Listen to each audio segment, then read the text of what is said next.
રાનાથ રાધે રાધે કરતા હતા નાવાની તૈયારી કે આવી ગયો સાગરભાઈ નો ફોન. સાગરભાઈ કે બાબરા જવું છે. હાલો ને કિશનભાઈ. હા થોડી પડાય થઈ ગયા નાય ધોઈને કમ્પ્લેટ નીકળી ગયા બાબરા. આપણે તો પાછો બેસી ગયા ને મસ્ત મજાનો વિડીયો મળ્યા ઉતારવા. બસમાં આવ્યું મેરડી માતાજી નું મંદિર આપણે કરી લીધા શેઠેથી દર્શન દુઆમાં માંગ્યું આપણા ફોલોઅર્સ ને સબસ્ક્રાઇબ ની બધી મનોકામના પૂરી કરે. ફાઇનલી પહોંચી ગયા બાબરા અને આવી ગયા સીધા શોપિંગ મોલ ની અંદર. સાગરભાઈ કરી લીધી હતી સાબુની શોપિંગ ને આપણે શોપિંગ કરવાની બાકી હતી. ફાઇનલ પછી આપણે શોપિંગ બધી કરી લીધી. આડા હવળા કસરા જેવા તેવા લઈ લીધા ફટાફટ નાનું મોટી વસ્તુ. અને આપણે થોડાક લેવાતા સાવલ એટલે કે સોખા. પણ સમેટીના સોખા ખાતો એટલે આવા સોખા આપણને ભારે ફાવે નહીં. હવે નહીં કે મોંઘા પડે લુખાવ.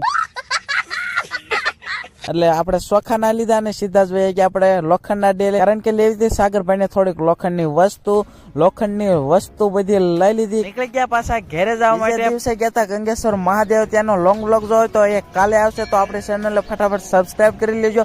અને આજના વ્લોગમાં બસ આટલું જ હતું.